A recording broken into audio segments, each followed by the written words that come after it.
नमस्कार। हमारे चैनल में आपका स्वागत है। मैं हूं रामचंद्र मौर्य। पाटलिपुत्र की धरती पर सम्राट अशोक की कर्मस्थली पर सम्राट चौधरी तो मुख्यमंत्री नहीं बन सके, लेकिन 10वीं बार नीतीश कुमार की ताजपोशी जरूर हो गई। आज 20 नवंबर को आरएसएस और भारतीय जनता पार्टी की बलवती इच्छा थी कि 2025 में बिहार की धरती पर भी भगवा झंडा फहराया जाए, बिहार में भी भारतीय जनता पार्टी की सरकार डबल इंजन की सरकार बने। लेकिन आरएसएस और बीजेपी का सपना ही रह गया और नीतीश कुमार बाजी मार ले गए। प्रधानमंत्री नरेंद्र मोदी, गृह मंत्री अमित शाह और लगभग सभी डबल इंजन राज्यों के मुख्यमंत्री शपथ ग्रहण समारोह में मौजूद थे। सम्राट चौधरी और अमित शाह ने नीतीश कुमार को उस समय सहारा दिया जब वह मंच पर चढ़ रहे थे और मंच से उतर रहे थे तो लड़खड़ा गए, और उस लड़खड़ाहट में अमित शाह और सम्राट चौधरी जो उनके साथ चल रहे थे उन्होंने सहारा दिया। सिर्फ सीढ़ियों पर नहीं लड़खड़ाए हैं, बल्कि शपथ ग्रहण के दौरान भी उनकी लड़खड़ाहट देखी गई। जिस तरह से भयभीत नजर आ रहे थे और शब्दों को जिस ढंग से उच्चारण कर रहे थे, एक ही शब्द का 3-3, 4-4 बार उच्चारण कर रहे थे, यह सामान्य स्थिति नहीं थी।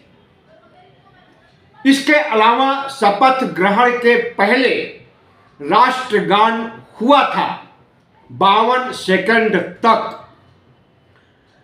52 सेकंड पूरा होने के पहले ही नीतीश कुमार ने जिस समय करीब 20-22 सेकंड रह गया था राष्ट्रगान, उसी समय नीतीश कुमार ने हाथ जोड़ लिया। जबकि राष्ट्रगान खत्म होने के बाद अमित शाह और प्रधानमंत्री नरेंद्र मोदी ने हाथ जोड़ करके खड़े हुए। अब यह नज़ारा हमें लगता है कि मीडिया को नहीं दिखाई दिया, और अगर दिखाई दिया तो मीडिया ने कोई संज्ञान नहीं लिया और अपने खबरों में शामिल नहीं किया। अगर ऐसी चूक राहुल गांधी से हुई होती तो गोदी media IT cell Rahul Gandhi का जीना दुर्लभ कर देता और इस पर तमाम डिबेट, इंटरव्यू, समाचार और हेडलाइंस घूमते होते सोशल मीडिया पर, गोदी मीडिया पर और तमाम अखबारों में। लेकिन नीतीश कुमार ने जिस तरह से राष्ट्रगान का आज अपमान किया है, इसे नजरअंदाज करने का काम मीडिया ने भी किया है और तमाम राजनीतिक पार्टियों ने भी किया है। यहां तक कि राष्ट्रीय जनता दल ने भी इसे नजरअंदाज किया है। आप चाहें तो फिर से वीडियो देख सकते हैं जो आपने देखा होगा शपथ ग्रहण के पहले, जब जन गण मन का गान हो रहा था तो आखिरी 20 सेकंड या 15 सेकंड बाकी रह गया था। जय हे जय हे जय जय जय हे आने ही वाला था कि नीतीश कुमार हाथ जोड़ करके खड़े हो गए, जबकि नरेंद्र मोदी और अमित शाह राष्ट्रगान पूरा होने पर प्रोटोकॉल का पालन करते हुए हाथ जोड़ने की मुद्रा में आए थे। तो सवाल यह नहीं है कि पहली बार अपमान किया राष्ट्रगान का नीतीश कुमार ने। 2024 में लोकसभा चुनाव से थोड़ा पहले एक पब्लिक फंक्शन में इसी तरह से नीतीश कुमार अपने सेक्रेटरी से बात करते हुए, खिलखिलाते हुए, उनके कंधे पर हाथ रखते हुए नजर आए थे जिस समय राष्ट्रगान चल रहा था, और उनके सेक्रेटरी दीपक कुमार उन्हें अलर्ट कर रहे थे, उन्हें बता रहे थे कि राष्ट्रगान का प्रोटोकॉल चल रहा है, संभल जाइए। लेकिन नीतीश कुमार नहीं संभले, हंसी ठिठोली करते हुए जिस तरह से नजर आए, कैमरे ने सब कुछ कैप्चर कर लिया और वीडियो वायरल हुआ। मुजफ्फरपुर में जहां यह घटना हुई थी, मुकदमा भी दर्ज किया गया, लेकिन उस मुकदमे का क्या हश्र हुआ कुछ भी पता नहीं चला आज तक। राष्ट्रगान का अपमान करने, तिरंगा झंडा का अपमान करने पर 3 साल की सजा का प्रावधान है। क्या यह सजा मुख्यमंत्री नीतीश कुमार पर लागू होती है या फिर डबल स्टैंडर्ड है? डबल स्टैंडर्ड है, जनता के लिए सजा है, लेकिन संवैधानिक पदों पर बैठे लोग वही अपराध करते हैं तो उनके लिए सजा का प्रावधान नहीं है या सौतेलापन दिखाया जाता है। तो जिस तरह से आज शपथ ग्रहण हुआ, प्रधानमंत्री नरेंद्र मोदी और अमित शाह की भाव भंगिमा देखी जा सकती थी, वैसे भाव भंगिमा तो नीतीश कुमार की ज्यादा दयनीय लग रही थी मोदी और शाह की अपेक्षा। प्रधानमंत्री नरेंद्र मोदी इस बार सम्राट चौधरी को बिहार का मुख्यमंत्री बनाना चाहते थे। तारापुर में सम्राट चौधरी के चुनाव क्षेत्र में अमित शाह ने घोषणा किया था कि आप इन्हें भारी मतों से जिताइए, हम इन्हें बड़ा आदमी बनाएंगे। तो बड़ा आदमी तो नहीं बना सके, लेकिन वही उप मुख्यमंत्री का पद उन्हें दिया गया जिस पद पर पिछले 5 वर्षों से बैठे हुए थे। सम्राट चौधरी कुशवाहा कोयरी समाज से आते हैं और कुशवाहा कोयरी समाज का आज तक कभी कोई मुख्यमंत्री नहीं बना है। तो कुशवाहा समाज को बड़ी उम्मीदें थी और इसी उम्मीद से भारतीय जनता पार्टी को एक मुश्त वोट दिया था।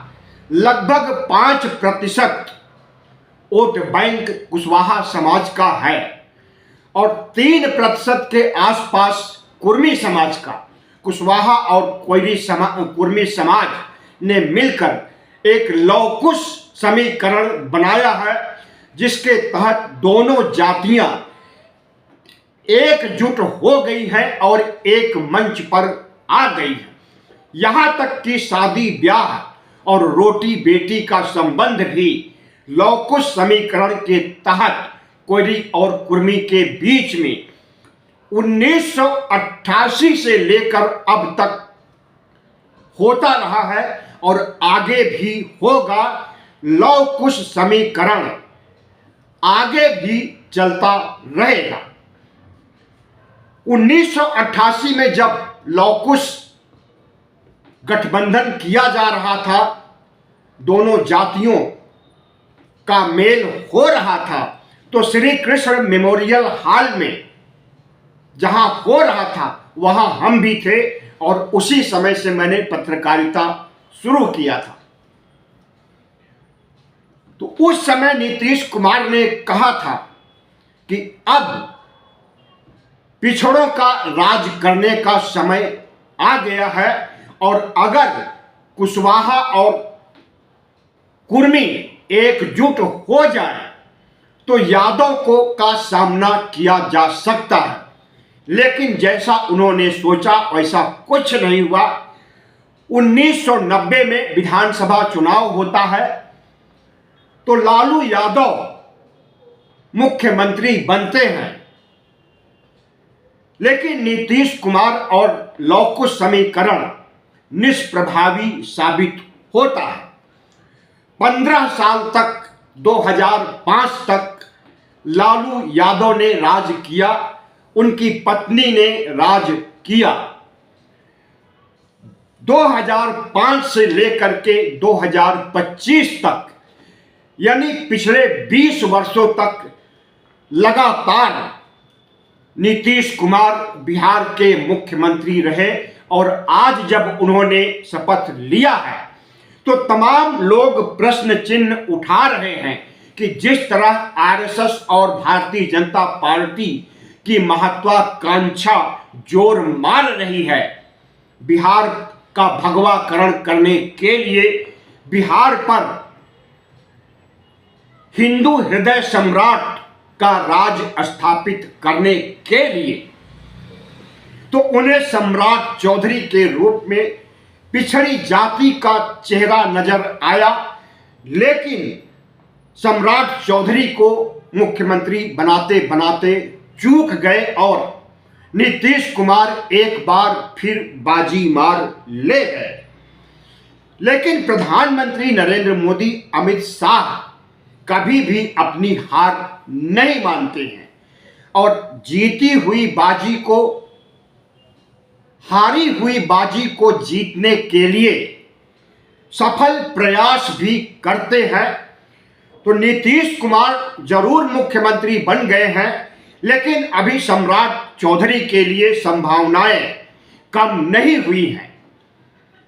जिस तरह से सोशल मीडिया पर और गोदी मीडिया में और हर जगह इस बात की आशंका जाहिर की जा रही है कि नीतीश कुमार के बारे में नारा उछाला गया था कि 25 से 30 फिर से नीतीश।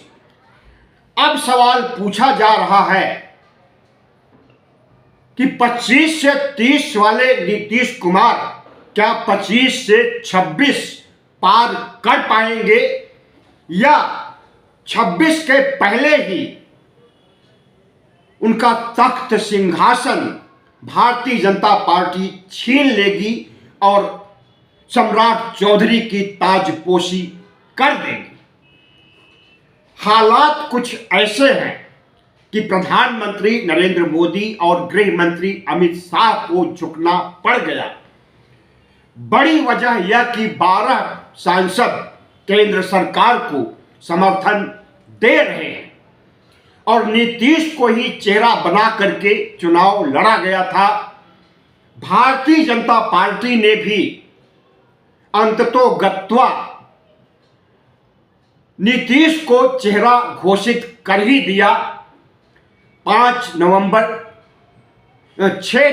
की पहले चरण के चुनाव के बाद, पहले चरण के चुनाव में जब लगा कि बिना नीतीश के दूसरा चरण नहीं जीता जा सकता है, तब भारतीय जनता पार्टी ने अपने कदम वापस खींच लिए मुख्यमंत्री बनाने के लिए और नीतीश का नाम आगे कर दिया। उसके बाद जिस तरह से भारतीय जनता पार्टी आगे बढ़ी, नंबर 1 पार्टी बन गई 2025 के विधानसभा चुनाव में, जबकि तमाम सर्वे चीख चीख कर कह रहे थे कि राष्ट्रीय जनता दल नंबर 1 पार्टी होगी, लेकिन सरकार उसकी नहीं होगी। जिस तरह से 2020 से 25 तक राष्ट्रीय जनता दल नंबर 1 पार्टी जरूर थी, लेकिन वह सरकार में उसकी हिस्सेदारी नहीं थी। इस तरह से अगर देखा जाए तो प्रधानमंत्री नरेंद्र मोदी और शाह नीतीश को झेल पाने की स्थिति में ज्यादा समय तक नहीं रहेंगे। अंदेशा है कि जैसे ही स्वास्थ्य कारणों को लेकर, नीतीश की शारीरिक मानसिक क्षमता को लेकर सवाल उठेंगे तो कहा जाएगा कि अब नीतीश कुमार स्वास्थ्य कारणों से रिटायरमेंट के करीब आ गए हैं, बिहार चला पाना इनके बस की बात नहीं है।